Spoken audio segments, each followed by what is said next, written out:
Sir இப்போ சொல்லுங்க சொல்லுங்க நீங்க சொல்லுங்க நிச்சயமா சொல்லுங்க எல்லாருக்கும் இந்த நிலை வரும்.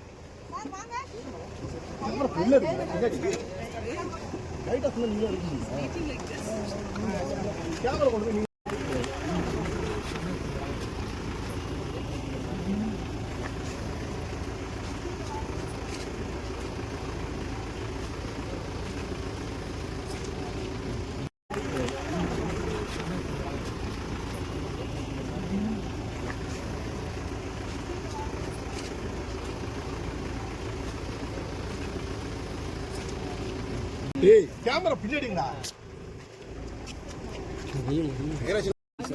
இன்னைக்கு என்ன நடந்துச்சு கோர்ட்ல? அவரை ரிமாண்ட் பண்றதுக்கு டெல்லியில இருந்து இன்னைக்கு கூட்டிட்டு வந்திருக்காரு. காலையில சென்னையில இருந்து அவரை வந்து திருச்சி அழைச்சிட்டு வந்துட்டாங்க. திருச்சி அழைச்சிட்டு வந்தவங்க இப்போ ஈவினிங் வந்து ஒரு 5 o'clock போல வந்து ரிமாண்ட் பண்ண கூட்டிட்டு வந்தாங்க. ரிமாண்ட் பண்ணக்கூடாதுன்னு சொல்லி அப்ஜெக்ஷன்ஸ் பேசணும், ஆர்குமெண்ட்ஸ் எல்லாத்தையும் போத் சைடு ஹேர் பண்ணாங்க மேஜிஸ்ட்ரேட். அந்த மேஜிஸ்ட்ரேட் கடைசியில் வந்து அந்த வீடியோவும் பார்த்துட்டு ஆர்டர்ஸ் போடுறேன்னு சொன்னாங்க. வீடியோஸ் பார்த்ததுக்கப்புறம் அவங்க வந்து அவரை கன்ஃபைன் பண்ணுறோம், ரிமாண்ட் பண்ணுறோம்னு சொல்லிட்டு 27/5 வரலும் ரிமாண்ட் பண்ணியிருக்காங்க. மீன்வைல் நாங்கள் பெயிலும் அப்ளை பண்ணியிருக்கோம். Bail petition taken on file. இப்போ வேறு 3 பேர் வந்து எங்களுக்கு புகார்தாரராக மனுதாரராக சேர்க்கணும்னு சொல்லிட்டாங்க. அது மாதிரிலாம் மனுதாரரால் இன்ட்ரெஸ்டட் பார்ட்டிஸாக அவங்க வந்து எங்களையும் கேளுங்கன்னு சொல்லி கோர்ட்டில் வந்து பேசினாங்க. எத்தனை பேர்? ஒரு 3 பேருக்கு மேலே இருப்பாங்க. எல்லாமே லாயர்ஸ்? இல்லை, 2 லாயர்ஸ் இருந்தாங்க, 3 லாயர்ஸ். ஆரம்பத்தில் வந்து மேஜிஸ்ட்ரேட் வந்து ரிமாண்ட் பண்ண விருப்பம் இல்லை, அதுக்கப்புறம் வீடியோ பார்த்துட்டு தான் பண்ண மாதிரி சொல்கிறாங்க. இல்லை அப்படி இல்லை, அவங்க வந்து எல்லாத்தையும் ஃபுல்லாக ஹியர் பண்ணிவிட்டு கடைசியாக வீடியோ பார்த்துட்டு தான் பண்ணுறேன்னு சொன்னாங்க. அதே மாதிரி தான் பண்ணாங்க, ஒரு செடி ஹியர் பண்ணாங்க. சார் சவுத் சங்கருக்கு இந்த குண்டாஸ் போட்டிருக்காங்க அவருக்கு. சரி, இவருக்கு அதை குண்டாஸ் கூட முயற்சி பண்ணுற சொல்லுவாங்க. அது தெரியல, அது ஃபர்தராக ஃபியூச்சரில் என்னென்னு அதுவும் தெரியல. இல்லை அதே செக்ஷன் அவருக்குள்ள அதே செக்ஷன் தான் சட்டனாக ஆல்ட்ரு பண்ணியிருக்காங்க. 114 ஆல்ட்ரு பண்ணியிருக்காங்க. 114 வந்து எல்லா செக்ஷன்ஸும் சேர்த்துருக்காங்க. இல்லை பதிவு செய்யப்பட்ட செக்ஷன் எல்லாமே வந்து பெயிலபிளாக நான் பெயிலபிள்? ஒரு செக்ஷன் மட்டும் தான் பெயிலபிள், இது எல்லாமே நான் பெயிலபிள். பெயில் கிடைக்கிறது வாய்ப்பு இருக்குது. நான் பெயிலபிள்னா பெயில் கிடைக்குமா? இல்லை, நம்ம கண்டென்ஷன்ஸை கோர்ட்டில் கொடுப்போம், அவங்க என்ன சொல்கிறாங்கன்னு பார்ப்போம். கோர்ட் முடிவு எடுக்கிறதான கிடையாது. ஏன்னா ஏபி வந்து தர முடியாதுன்னு சொல்லிச்சு ஹைகோர்ட்டு. இப்போ திருப்பி நீங்கள் போனீங்கன்னா என்ன சொல்லுங்கள்? ஏபி டேட் தான் போயிருக்கு, தர முடியாதுன்னு எதுவும் ஆர்டர்ஸ் வரல, அது பெண்டிங்கில் தான் இருக்குது. அதெல்லாம் அவர்கிட்ட நான் வந்து 15 minutes டைம் கேட்டேன், மெமோ கொடுத்தேன், மேட்ச்சுக்கு அலோவ் பண்ணாங்க. 15 minutes அவர்கிட்ட தனியாக கூப்பிட்டு நான் பேசினேன். அவர் வந்து இந்த மாதிரி ஏதாச்சும் உங்களை வந்து அடித்தாங்க துன்புறுத்தினாங்கன்னு கேட்டால் அதெல்லாம் எதுவும் இல்லை சார் அப்படின்னாரு. கால் மட்டும் சொல்லிங்க இருக்குது, ட்ராவலிங் அப்படின்னா அதை மட்டும் தான் அழுத்தி எல்லாரும் கேட்டுகிட்டே இருந்தாங்க. கடைசியில் அது என்னென்னு கேட்டால் அவரே அதான் சொன்னார், ரொம்ப நேரம் உட்காந்துருந்தனால கால் சொல்லிங்க ஆச்சு, வேறு ஒன்றும் இல்லை. அவங்களா ப்ராப்பராக இது பண்ணாங்க. அதை மேஜிஸ்ட்ரேட்டையும் சொல்லியிருக்காரு. டெல்லி போலீஸ்லாம் நல்லா நாகரிகமாக தான் நடத்திருக்காங்க. டெல்லி போலீஸ் அக்செப்ட் பண்ணலை அப்படின்ற மாதிரி ஒரு ஸ்டேட்மெண்ட் சொன்னாங்க. அது என்னென்னா 167 வந்து 24 hours தாண்டி வரும்போது பெட்டிஷன் ஃபைல் பண்ணி ஆர்டர்ஸ் வாங்கணும். அதை வந்து வாங்க முடியல. காரணம் என்னென்னா இவர் வந்து பொலிட்டிக்கல் இன்ஃப்ளூயன்ஸ் பர்சனு, கூட்டம் சேர ஆரம்பிச்சிருச்சு. அதனால் 2-3 ஸ்டேஷனுக்கு போனோம், மேஜிஸ்ட்ரேட்டை பார்க்க முடியல. அப்படியே நாங்கள் வந்து வேறு வழி இல்லாமல் கொண்டு வரதா போச்சுன்னு சொல்லி போலீஸ் தரப்பு சொன்னாங்க. பெண் போலீஸாக நிறைய வந்திருந்தாங்க, யாருமே வேறு யாருமே மேல் யாருமே இருந்தாங்க. மேல் போலீஸ் இருந்தாங்க, ஆனால் அதிகமாக பெண் போலீஸ் தான் இருந்தாங்க. பெண் போலீஸார் வந்து நீதிபதிக்கிட்டே வந்து கடுமையாக அவங்களோட வாதம் இல்லை, ஓப்பன் கோர்ட்டில் வந்து அவங்க என்ன அவங்களோட கிரீவியன்ஸை சொல்கிறாங்க. அதை அப்ஜெக்ட் பண்ணோம், கோர்ட் அப்சர்வ் பண்ணுறது பண்ணாலும் கோர்ட்டோட இந்த மாதிரியான வழிமுறைகள் எங்கேயாச்சும் நடந்துருக்காரு? அவங்க சொன்னதை கேட்டுக்கிட்டாரா? பொன்வழி சொன்னதெல்லாம் கேட்டுக்கிட்டாரா? அதுதான் ஓப்பன் கோர்ட்டில் சொல்கிறத கேட்டுதான் நாங்கள் கேட்டாங்க. இந்த மாதிரி நடந்துருக்காரு. ஓப்பன் கோர்ட்டில் இருக்கும்போது மேஜிஸ்ட்ரேட் வந்து இன்ட்ரெஸ்டடாக கேட்கலாம், அதை அக்செப்ட் பண்ணிக்கிறது டிஸ்கிரிப்ஷன் ஆஃப் மேஜிஸ்ட்ரேட். அவங்க சொன்ன குற்றச்சாட்டு உமன் போலீஸ் சொன்னது என்ன? அவங்க வந்து அவர் இப்படி பேசினனால, அதாவது இந்த வழக்கோட A1 எதிரியான சவுக் சங்கர் வந்து பேசினனால அவங்களுக்கு வந்து ஊட்டிங்காக இருக்குது, வெளியே தலை காட்ட முடியல, ப்ராப்பராக ஒர்க் பண்ண முடியலன்னு அவங்களும் சொல்கிறாங்க. அவங்களே புகார்தாராக எடுத்துக்கலாமா? இல்லை அவங்களோட இன்ட்ரெஸ்ட்டை வந்து சொல்கிறாங்க. ஓப்பன் கோர்ட்டில் நானும் இருக்கோம், இந்த கேஸ் வரும்போது நானும் சொல்கிறோம் அப்படின்னு சொல்லி பர்மிஷன் கேட்டு சொல்கிறாங்க. இந்த வாதம் வந்து அவரை வந்து ரிமாண்ட் பண்ணுறதுக்கு உறுதுணையாக இருந்துச்சா? அது கிடையாது, அது மட்டும் கிடையாது. Gravity of the offence, probability, arguments நான் நிறைய பேசினேன், அதர் சைடு அதையாக பேசினாங்க. அதனால அப்புறம் இந்த வீடியோ வந்து 30 minutes மேலே மேஜிஸ்ட்ரேட் அவங்க பார்த்தாங்க. ஸோ அதனால தான் இந்த டிலே ஆகும். இப்போ நீங்கள் என்ன ஆர்குமெண்ட் முன் வச்சாங்க? எல்லா அஃபென்சஸுமே பிலோ 7 years தான் பனிஷபிள். ஸோ ப்ராப்பராக வந்து நோட்டீஸ் கொடுக்கலாம், கிரிமினல் ப்ரொசீஜர் கூட ஃபாலோ பண்ணலாம், 41A ஃபாலோ பண்ணலாம், பிரசிடென்ட் ஜட்ஜ்மெண்ட்ஸ் இருக்குது, இதெல்லாமே இருக்குது, அதை ஃபாலோ பண்ணலாம். எடுத்த உடனே இவரை போய் டெல்லியில் போய் அரெஸ்ட் பண்ணுற அளவுக்கு இதில் ஒன்றும் இல்லை. இவர் வந்து ஜஸ்ட் பப்ளிஷர் தான்.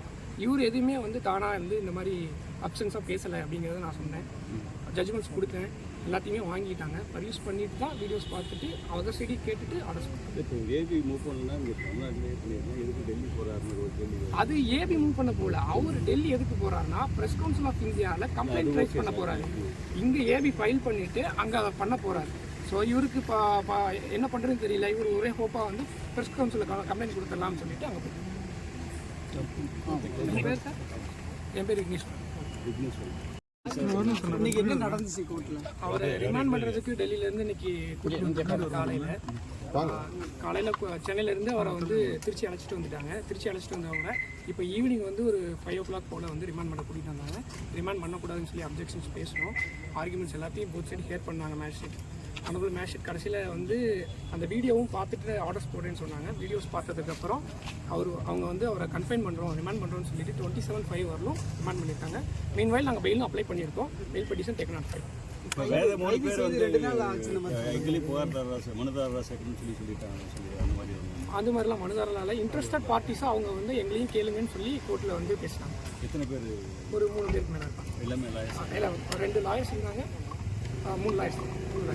ஆரம்பத்தில் வந்து மேஜிஸ்ட்ரேட் வந்து ரிமாண்ட் பண்ண விருப்பம் இல்லை, அதுக்கப்புறம் வீடியோ பார்த்துட்டு தான் பண்ண மாதிரி சொல்கிறாங்க. இல்லை அப்படி இல்லை, அவங்க வந்து எல்லாத்தையும் ஃபுல்லாக ஹியர் பண்ணிவிட்டு கடைசியாக வீடியோ பார்த்துட்டு தான் பண்ணுறேன்னு சொன்னாங்க. அதே மாதிரி தான் பண்ணாங்க. ஒரு செடி ஹியர் பண்ணாங்க. சார் சவுத் சங்கருக்கு இந்த மாதிரி குண்டாஸ் போட்டிருக்காங்க அவருக்கு. சரி, இவருக்கு அதை ஒரு குண்டாஸ் கூட முயற்சி பண்ணுற அது தெரியல. அது ஃபர்தராக ஃபியூச்சரில் என்ன நடக்கும் தெரியல. இல்லை அதே செக்ஷன் அவருக்குள்ள அதே செக்ஷன் தான் சட்டனாக ஆல்ட்ரு பண்ணியிருக்காங்க. 114 ஆல்ட்ரு பண்ணியிருக்காங்க. ரெடியூத் 114 வந்து எல்லா செக்ஷன்ஸும் சேர்த்துருக்காங்க. இல்லை பதிவு செய்யப்பட்ட செக்ஷன் எல்லாமே வந்து பெயிலபிளா நான் பெயிலபிள்? ஒரு செக்ஷன் மட்டும்தான் பெயிலபிள், இது எல்லாமே நான் பெயிலபிள். பெயில் கிடைக்கிறது வாய்ப்பு இருக்குது. நான் பெயிலபிள்னா பெயில் கிடைக்குமா? இல்லை, நம்ம கண்டென்ஷன்ஸை கோர்ட்டில் கொடுப்போம். அவங்க என்ன சொல்கிறாங்கன்னு பார்ப்போம். கோர்ட் முடிவு எடுக்கிறதான கிடையாது. ஏன்னா ஏபி வந்து தர முடியாதுன்னு சொல்லுச்சு ஹைகோர்ட்டு. திருப்பி நீங்கள் போனீங்கன்னா என்ன சொல்லுங்கள்? ஏபி டேட் தான் போயிருக்கு, தர முடியாதுன்னு எதுவும் ஆர்டர்ஸ் வரல. அது பெண்டிங்கில் தான் இருக்கு. அதெல்லாம் அவர்கிட்ட நான் வந்து 15 minutes டைம் கேட்டேன், மெமோ கொடுத்தேன். மேட்ச்சுக்கு அலோவ் பண்ணாங்க. 15 minutes அவர்கிட்ட தனியாக கொடுத்து நான் பேசினேன். அவர் வந்து இந்த மாதிரி ஏதாச்சும் உங்களை வந்து அடித்தாங்க பிடிச்சிருந்தாங்கன்னு கேட்டால் அதெல்லாம் எதுவும் இல்லை சார் அப்படின்னாரு. கால் மட்டும் ஸ்பெல்லிங்காக இருக்குது, ட்ராவலிங் அப்படின்னா அதை மட்டும் தான் அழுத்தி எல்லாரும் கேட்டுகிட்டே இருந்தாங்க. கடைசியில் அது என்னன்னு கேட்டால் அவரே அதான் சொன்னார். ரொம்ப நேரம் உட்காந்துருந்ததுனால கால் சொல்லி ஆச்சு, வேறு ஒன்றும் இல்லை. அவங்களா ப்ராப்பராக இது பண்ணாங்க. அதை மேஜிஸ்ட்ரேட்டையும் சொல்லியிருக்காரு. டெல்லி போலீஸ்லாம் நல்லா நாகரிகமாக தான் நடத்திருக்காங்க. டெல்லி போலீஸ் அக்செப்ட் பண்ணலை அப்படின்ற மாதிரி ஒரு ஸ்டேட்மெண்ட் சொன்னாங்க. அது என்னன்னா 167 வந்து 24 hours தாண்டி வரும்போது பெட்டிஷன் ஃபைல் பண்ணி ஆர்டர்ஸ் வாங்கணும். அதை வந்து வாங்க முடியல. காரணம் என்னென்னா இவர் வந்து பொலிட்டிக்கல் இன்ஃப்ளூயன்ஸ் பர்சனு, கூட்டம் சேர ஆரம்பிச்சிருச்சு. அதனால் 2-3 ஸ்டேஷனுக்கு போனோம், மேஜிஸ்ட்ரேட்டை பார்க்க முடியல. அப்படியே நாங்கள் வந்து வேறு வழி இல்லாமல் கொண்டு வரதா போச்சுன்னு சொல்லி போலீஸ் தரப்பு சொன்னாங்க. இப்போ பெண் போலீஸாக வந்திருந்தாங்க. யாருமே வேறு யாருமே இல்லை, மேல் யாருமே இல்லை இருந்தாங்க. மேல் போலீஸ் இருந்தாங்க, ஆனால் அதீதமாக பெண் போலீஸ் தான் இருந்தாங்க. பெண் போலீஸார் வந்து நீதிபதிக்கே வந்து கடுமையாக அவங்களோட வாதம் இல்லை. ஓப்பன் கோர்ட்டில் வந்து அவங்க என்ன அவங்களோட கிரீவியன்ஸை சொல்கிறாங்க. அதை அப்ஜெக்ட் பண்ணோம். கோர்ட் அப்சர்வ் பண்ணுறது பண்ணாலும் கோர்ட்டோட இந்த மாதிரி வழிமுறைகள் எங்கேயாச்சும் நடந்துருக்கா? அவங்க சொன்னதை கேட்டுக்கிட்டாரா?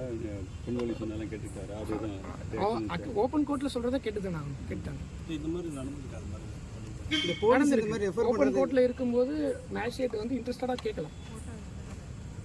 அதை அக்செப்ட் பண்ணிக்கிறது டிஸ்கிரிப்ஷன் ஆஃப் மேஜிஸ்ட்ரேட். அவங்க சொன்ன குற்றச்சாட்டு முன்பள்ளி சொன்னது என்ன? அவங்க வந்து அவர் இப்படி பேசினனால, அதாவது இந்த வழக்கோட A1 எதிரியான சவுத் சங்கர் வந்து பேசினனால அவங்களுக்கு வந்து ஊட்டிங்காக இருக்குது, வெளியே தலை காட்ட முடியல, ப்ராப்பராக ஒர்க் பண்ண முடியலன்னு அவங்களும் சொல்கிறாங்க. அவங்களே புகார்தாராக எடுத்துக்கலாமா? இல்லை அவங்களோட இன்ட்ரெஸ்ட்டை வந்து சொல்கிறாங்க. ஓப்பன் கோர்ட்டில் நானும் இருக்கோம், இந்த கேஸ் வரும்போது நானும் சொல்கிறோம் அப்படின்னு சொல்லி பர்மிஷன் கேட்டு சொல்கிறாங்க. இந்த வாதம் வந்து அவரை வந்து ரிமாண்ட் பண்ணுறதுக்கு உறுதுணையாக இருந்துச்சா? அது கிடையாது, அது மட்டும் கிடையாது. Gravity of the offence, probability, arguments நான் நிறைய பேசினேன், அதர் சைடு அதையா பேசினாங்க. அதனால அப்புறம் அந்த வீடியோ வந்து 30 minutes மேலே மேஜிஸ்ட்ரேட் அவங்க பார்த்தாங்க. ஸோ அதனால தான் இந்த டிலே ஆகுது. இப்போ நீங்கள் என்ன ஆர்குமெண்ட் முன் வச்சாங்க? எல்லா அஃபென்சஸுமே பிலோ 7 years தான் பனிஷபிள். ஸோ ப்ராப்பராக வந்து நோட்டீஸ் கொடுக்கலாம், கிரிமினல் ப்ரொசீஜர் கூட ஃபாலோ பண்ணலாம், 41A ஃபாலோ பண்ணலாம், ப்ரெசிடென்ட் ஜட்ஜ்மெண்ட்ஸ் இருக்குது, இதெல்லாமே இருக்குது, அதை ஃபாலோ பண்ணலாம். எடுத்த உடனே இவரை போய் டெல்லியில் போய் அரெஸ்ட் பண்ணுற அளவுக்கு இதில் ஒன்றும் இல்லை. இவர் வந்து ஜஸ்ட் பப்ளிஷர் தான். இவர் எதுவுமே வந்து தானாக வந்து இந்த மாதிரி அப்சன்ஸாக பேசலை அப்படிங்கிறத நான் சொன்னேன். ஜட்ஜ்மெண்ட்ஸ் கொடுத்தேன், எல்லாத்தையுமே வாங்கிட்டாங்க. ப்ரொடியூஸ் பண்ணிட்டு தான் வீடியோஸ் பார்த்துட்டு அதர் சைடி கேட்டுட்டு ஆர்டர்ஸ் பண்ணேன். இப்போ ஏபி மூவ் பண்ணணும்னா இங்கே தமிழ்நாட்டிலே பண்ணியிருந்தேன், எதுக்கு டெல்லி போகிறாருன்னு ஒரு கேள்வி. அது ஏபி மூவ் பண்ண போகல. அவர் டெல்லி எதுக்கு போகிறாருன்னா பிரஸ் கவுன்சில் ஆஃப் இந்தியாவில் கம்ப்ளைண்ட் ரைஸ் பண்ண போகிறாரு. இங்கே ஏபி ஃபைல் பண்ணிவிட்டு அங்கே அதை பண்ண போகிறாரு. ஸோ இவருக்கு என்ன பண்ணுறதுன்னு தெரியல. இவர் ஒரே ஹோப்பாக வந்து ப்ரெஸ் கவுன்சிலில் கம்ப்ளைண்ட் கொடுத்துடலாம்னு சொல்லிட்டு அங்கே போயிட்டாங்க. என் பேர் சார், என் பேர் விக்னேஷ். மைக்குடு மைக்குடு வேணா மைக்குடு வேணா. டேய் கேமரா பின்னாடிங்களா?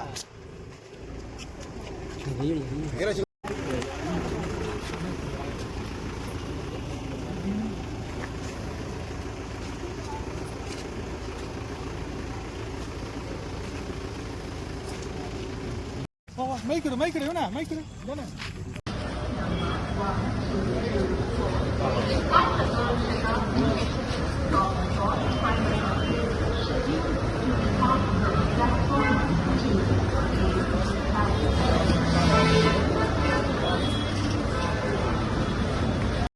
மைக்குடு மைக்குடு வேணா மைக்குடு வேணா.